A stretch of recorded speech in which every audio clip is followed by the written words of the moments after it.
ഒരു പാവപ്പെട്ട കുടുംബത്തിൽ ജനിച്ച സാധാരണക്കാരനായ ഗോപാലകൃഷ്ണൻ എങ്ങനെയാണ് മലയാള സിനിമയിലെ സമസ്ത മേഖലയും അടക്കി വാഴുന്ന ദിലീപായും മലയാളികളുടെ ജനഹൃദയങ്ങൾ കവർന്ന ജനപ്രിയ നായകനായും മാറിയത്? ദിലീപ് ഒരു ഇലൂമിനാറ്റിയാണോ? ആരാണ് അയാൾ? എങ്ങനെയാണ് അയാൾ ഈ ഉയരങ്ങൾ കീഴടക്കിയത്? അത് അറിയുന്നതിനായി ഈ വീഡിയോ പൂർണ്ണമായിട്ട് കാണുക. മിഴി ഫിലിംസിൻ്റെ ഒരു പുതിയ വീഡിയോയിലേക്ക് എല്ലാവർക്കും സ്വാഗതം. നിങ്ങളിതുവരെ ചാനൽ സബ്സ്ക്രൈബ് ചെയ്യാതെയാണ് വീഡിയോ കാണുന്നതെങ്കിൽ ചാനൽ സബ്സ്ക്രൈബ് കൂടി ചെയ്തതിന് ശേഷം വീഡിയോ തുടർന്ന് കാണുക. അപ്പോൾ നമുക്ക് വീഡിയോയിലേക്ക് കിടക്കാം. ആലുവയിലെ ഇടത്തരത്തിലും താഴെയുള്ള ഒരു കുടുംബത്തിലെ 3 മക്കളിൽ മൂത്തവനായിരുന്ന ദിലീപിന്റെ ചുമലിലായിരുന്നു സ്വാഭാവികമായും കുടുംബഭാരം. നിത്യവൃത്തി കഴിക്കാൻ ആലുവ പുഴയിൽ നിന്നും മണൽ വാരാൻ പോയ ഒരു കൗമാരകാലം അദ്ദേഹം ആത്മകഥയിൽ വരഞ്ഞിട്ടിട്ടുണ്ട്.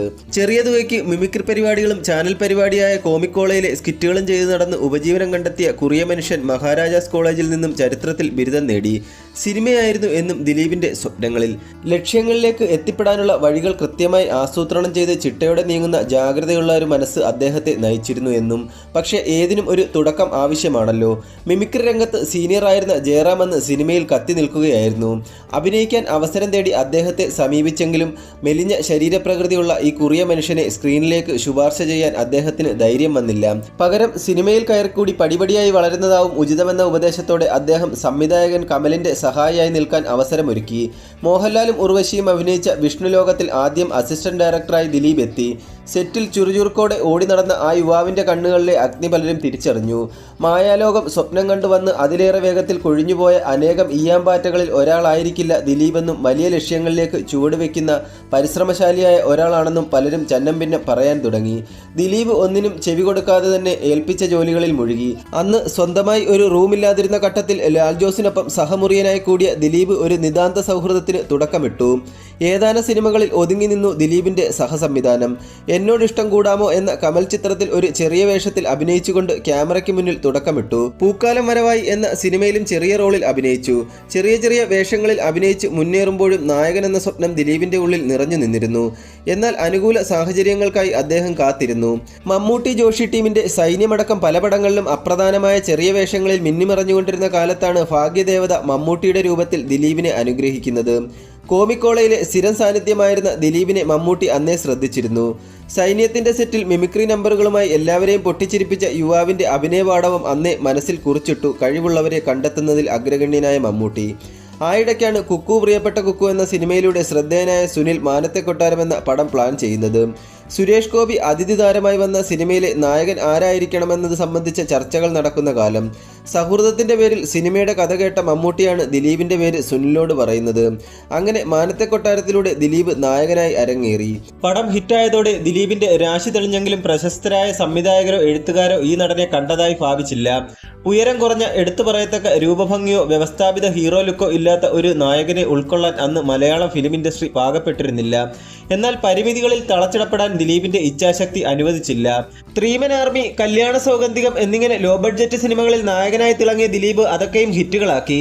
ഈ ഘട്ടത്തിലാണ് ലോഹിതദാസിന്റെ രചനയിൽ ഒരുങ്ങിയ സല്ലാപത്തിലെ നായകതുല്യ വേഷം ലഭിക്കുന്നത്. ദിലീപിന്റെ കരിയറിലെ ആദ്യത്തെ സീരിയസ് വേഷം എന്നതിലുപരി ലോഹിതദാസിനെ പോലൊരു അതുല്യ പ്രതിഭയുടെ തിരക്കഥയിലും ശിക്ഷണത്തിലും അഭിനയിക്കാൻ കഴിഞ്ഞു എന്നത് വഴിത്തിരിവായി. സല്ലാപം മലയാളത്തിലെ എണ്ണം പറഞ്ഞ സിനിമകളിൽ ഒന്നായി പരിണമിച്ചു. തൊട്ടു പിന്നാലെ ഗുരുനാഥനായ കമൽ ദിലീപിനെ നായകനാക്കി ഈ പുഴയും കടന്ന് എന്ന സിനിമ ഒരുക്കി. 2 പടങ്ങളും മികച്ചത് എന്നതിലുപരി ഹിറ്റ് ചാർട്ടിൽ ഇടം പിടിച്ചു. കേവലം തമാശ പടങ്ങളിൽ നിന്ന് കാതലുള്ള സിനിമകളിലേക്കുള്ള പടികയറ്റം സംഭവിക്കുന്നത് ഈ ഘട്ടത്തിലാണ്. IV ശശിയുടെ മോഹൻലാൽ ചിത്രമായ വർണ്ണപ്പകിട്ടാണ് ദിലീപിന്റെ ആദ്യത്തെ ബിഗ് ബജറ്റ് ചിത്രം. അതിൽ ഉപനായകനായിരുന്നെങ്കിലും കാര്യമായ പ്രാധാന്യം ഉണ്ടായിരുന്നില്ല.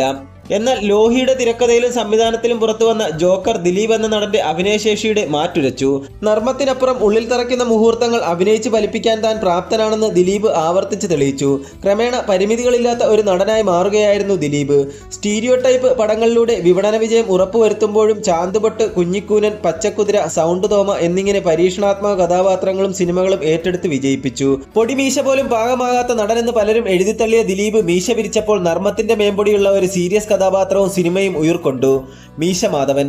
ഇന്നത്തെ കണക്കിന് 200 കോടി ക്ലബിൽ കയറാൻ യോഗ്യമാമിതം അക്കാലത്ത് ആ സിനിമ നേടിയ കളക്ഷൻ റെക്കോർഡായിരുന്നു. സൂപ്പർ താരങ്ങളോ സിദ്ദിഖ് ലാലോ ഇല്ലാത്ത ഒരു പടം ആ വിധത്തിൽ അഭൂതപൂർവമായ വിപണന വിജയം നേടുന്നത് മലയാള സിനിമയെ ശരിക്കും ഞെട്ടിച്ചു. അതിന് കാലം ദിലീപിന് നൽകിയ സമ്മാനമായിരുന്നു സൂപ്പർ താര പദവി. എന്നാൽ സൂപ്പർ മെഗാ വിശേഷണങ്ങൾ തന്റെ പേരിനൊപ്പം ചാർത്താൻ ദിലീപ് ആവേശം കൊണ്ടില്ല.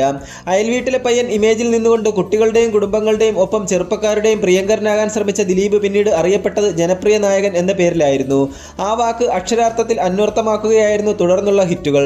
തെങ്കാശിപ്പട്ടണം, കല്യാണരാമൻ, മായാമോഹിനി, CID മൂസ, കൊച്ചി രാജാവ്, പഞ്ചാബി ഹൗസ് എന്നിങ്ങനെ തുടർച്ചയായി വന്നത് ഡസൻ കണക്കിന് ഹിറ്റുകൾ.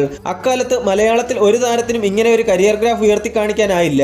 മമ്മൂട്ടി, മോഹൻലാൽ, സുരേഷ് ഗോപി ത്രയങ്ങളുടെ പോലും ചില സിനിമകൾ ഭീമൻ വിജയം നേടുമ്പോൾ മറ്റു ചില പടങ്ങൾ പരാജയമായി. ദിലീപ് ആകട്ടെ ആ ഘട്ടത്തിൽ പരാജയത്തിന്റെ രുചിയറിയാത്ത താരമായി. മാസ് ആക്ഷൻ ത്രില്ലറുകൾ മാത്രം ഒരുക്കുന്ന ജോഷിയെ പോലൊരു സംവിധായകൻ ദിലീപിനെ നായകനാക്കി ആക്ഷൻ ഓറിയന്റഡ് സിനിമകൾ ഒരുക്കാൻ തയ്യാറായി. ലയൺ പോലുള്ള സിനിമകൾ വലിയ വിപണന വിജയം കൈവരിക്കുകയും ചെയ്തു. ഇതേ ഘട്ടത്തിൽ തന്നെ ഒരു നടൻ എന്നതിനപ്പുറം മലയാള സിനിമയുടെ ഗതിവിഗതികൾ നിയന്ത്രിക്കുന്ന ഒരു പ്രസ്ഥാനമായി ദിലീപ് വളർന്നുകൊണ്ടേയിരുന്നു. ചലച്ചിത്ര നിർമ്മാണത്തിൽ നിന്ന് വിതരണത്തിലേക്കും അവിടെ നിന്ന് തിയേറ്റർ ഉടമയെന്ന നിലയിലേക്കും ദിലീപിന്റെ സിനിമാ സ്വപ്നങ്ങൾ വ്യാപരിച്ചു. താരസംഘടനയായ അമ്മയും നിർമ്മാതാക്കളുടെയും വിതരണക്കാരുടെയും തിയേറ്റർ ഉടമകളുടെയും സംഘടനകളിൽ ദിലീപിന് വലിയ പ്രാമാണികത്വം ലഭിച്ചു. സമാന്തരമായി തന്നെ ദേബുട്ട് പോലുള്ള മറ്റ് ബിസിനസ് സംരംഭങ്ങളിലേക്കും റിയൽ എസ്റ്റേറ്റ് ബിസിനസ്സിലേക്കും പടർന്നു കയറി. ഉയരങ്ങൾ സ്വപ്നം കാണുന്ന ഏതൊരു യുവാക്കൾക്കും മാതൃകയും പ്രചോദനവുമായിരുന്നു അക്കാലത്ത് ദിലീപ്. അദ്ദേഹത്തിന്റെ അടുത്ത സുഹൃത്തുക്കളിലൊരാൾ അന്ന് പറഞ്ഞ വാക്കുകൾ ഈ ഘട്ടത്തിൽ പ്രസക്തമാണ്. ഒരു ദിവസം 3 മണിക്കൂറിൽ കൂടുതൽ ദിലീപ് ഉറങ്ങുന്നുണ്ടെന്ന് ഞാൻ കരുതുന്നില്ല. പകൽ മുഴുവൻ ഷൂട്ട് കഴിഞ്ഞാൽ രാത്രി ഏറെ വൈകുവോളം അടുത്ത സിനിമകളുടെ കഥാചർച്ചകൾ, മറ്റ് ബിസിനസ് ചർച്ചകൾ. വീണ്ടും വെളുപ്പാങ്കാലത്ത് ഉണർന്ന് അഭിനയം. താൻ ഏറ്റെടുത്ത ചുമതലകളുടെ ഭാരം ഒരിക്കലും ദിലീപ് പുറത്തു കാണിച്ചില്ല. എല്ലാവരോടും ചിരിച്ച് ഹൃദ്യമായി ഇടപഴകിക്കൊണ്ട് എവിടെ തുടങ്ങി അവിടെ എത്തിയെന്ന ബോധ്യമുള്ള മനുഷ്യനായി ജീവിച്ചു. ഒരു ഘട്ടത്തിൽ ദിലീപിന്റെ വളർച്ച എല്ലാ അതിരുകളും കടന്നു. മലയാളത്തിൽ ഏറ്റവും മിനിമം ഗ്യാരണ്ടിയുള്ള നടനായി മാറി ദിലീപ്. ഒരു പ്രത്യേക കാലയളവിൽ അദ്ദേഹം വിപണന വിജയത്തിൽ മമ്മൂട്ടിക്കും മോഹൻലാലിനും മുകളിലെത്തി. അതിന് കാരണങ്ങൾ രണ്ടായിരുന്നു. ഒന്ന്, ദിലീപ് ചിത്രങ്ങൾക്കായിരുന്നു അന്ന് ഏറ്റവും വലിയ ഇനീഷ്യൽ കളക്ഷൻ. കുടുംബ പശ്ചാത്തലത്തിലുള്ള നർമ്മരസപ്രധാനമായ കഥകൾ പറഞ്ഞ ദിലീപ് ചിത്രങ്ങളിൽ പലതും കുട്ടികളെ കൂടി ഫോക്കസ് ചെയ്തുകൊണ്ടുള്ളതായിരുന്നു. കുട്ടികളെയും ഒപ്പം ഫാമിലിയെയും കൂട്ടത്തോടെ തിയേറ്ററുകളിലേക്ക് ആകർഷിക്കാൻ ദിലീപിന് കഴിഞ്ഞതോടെ സിനിമകളുടെ കളക്ഷൻ സർവ്വകാല റെക്കോർഡുകളിലേക്ക് മുന്നേറി. തുടർച്ചയായ ഹിറ്റുകൾ കൂടി സംഭവിച്ചതോടെ തന്റെ പരിമിതികൾക്കുള്ളിൽ നിന്ന് സങ്കല്പിക്കാനാവാത്ത താരപദവി അദ്ദേഹത്തെ തേടിയെത്തി. റിപ്പീറ്റ് വാല്യൂള്ള ദിലീപ് സിനിമകളുടെ സാറ്റലൈറ്റ് റൈറ്റ്സ് ഉയർന്ന തുകയ്ക്കെടുക്കാൻ ചാനലുകൾ പരസ്പരം മത്സരിച്ചു. ദിലീപിന്റെ ഡേറ്റിനായി എത്ര വലിയ തുകയും അഡ്വാൻസ് നൽകാൻ തയ്യാറായി നിർമ്മാതാക്കൾ. പ്രൊഡ്യൂസേഴ്സ് അസോസിയേഷൻ, ഡിസ്ട്രിബ്യൂട്ടേഴ്സ് അസോസിയേഷൻ, താരസംഘടനയായ അമ്മ, തിയേറ്റർ ഓണേഴ്സ് അസോസിയേഷൻ എന്നിവയുടെ എല്ലാം ചുക്കാൻ പിടിക്കുന്ന തലത്തിലേക്ക് ആ വ്യക്തിപ്രഭാവം വളർന്നു.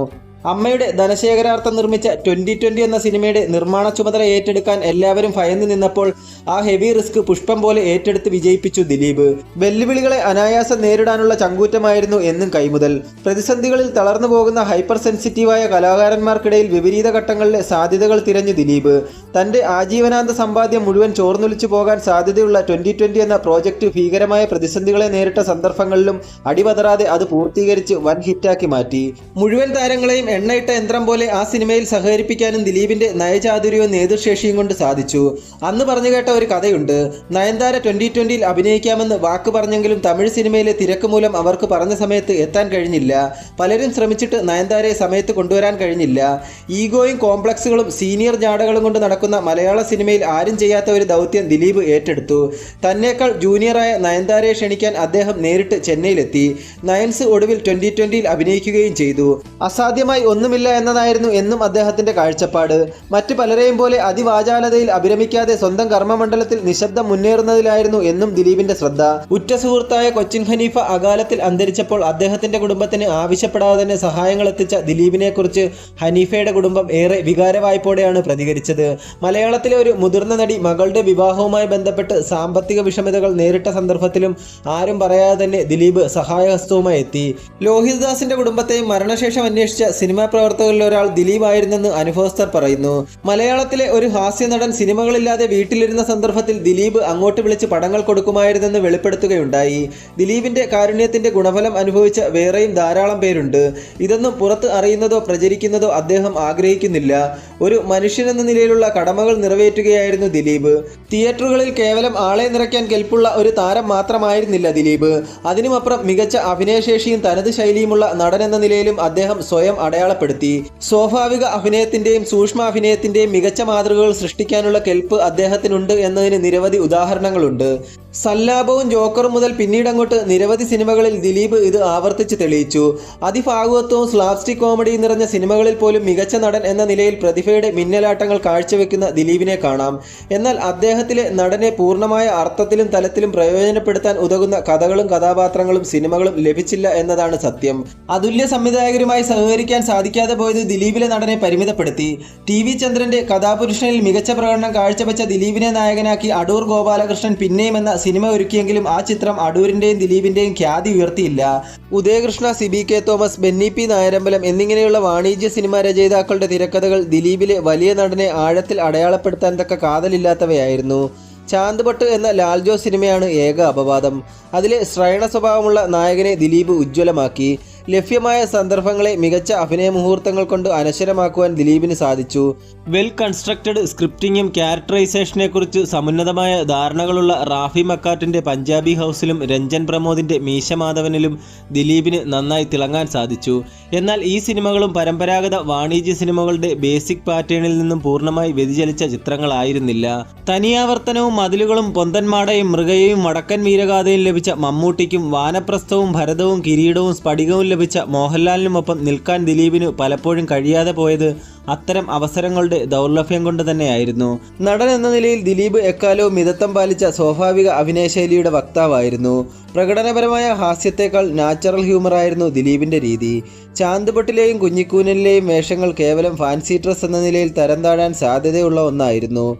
നൂൽപ്പാലത്തിലൂടെയുള്ള പരീക്ഷണം എന്ന് തന്നെ പറയാം. കൂനനിൽ മേക്കപ്പ് ഒരു പരിധിവരെ തുണക്കെത്തിയെങ്കിലും ചാന്ദ് പട്ടിൽ അതിഭാവുകത്വത്തിലേക്ക് വഴുതി വീഴാതെ സൂക്ഷ്മഭാവങ്ങളിലൂടെ സ്ത്രീത്വത്തിന്റെ വശ്യമനോഹാരിതകൾ പ്രകടിപ്പിക്കേണ്ട ബാധ്യതയും ഈ നടനുണ്ടായിരുന്നു. അതൊക്കെ അണുവിട വ്യതിചലിക്കാതെ അസാധാരണ മെയ്വഴക്കത്തോടെ ഈ നടൻ അഭിനയിച്ച് ഫലിപ്പിച്ചു. ദിലീപിന്റെ ഒന്നാംകിട അഭിനയ മുഹൂർത്തങ്ങൾ നിറഞ്ഞ പല സിനിമകളും മികച്ച നടനുള്ള സംസ്ഥാന പുരസ്കാരത്തിന് പരിഗണിക്കപ്പെട്ടില്ല. എന്നാൽ വെള്ളരിപ്രാവിന്റെ ചങ്ങാതി എന്ന ചിത്രത്തിലൂടെ ദിലീപ് മികച്ച നടനുള്ള സംസ്ഥാന അവാർഡ് സ്വന്തമാക്കി. അപ്പോൾ ഇത്രയുമാണ് ഇന്നത്തെ വീഡിയോ. ഇഷ്ടപ്പെട്ടെങ്കിലൊന്ന് ലൈക്ക് ചെയ്യുക, ഷെയർ ചെയ്യുക.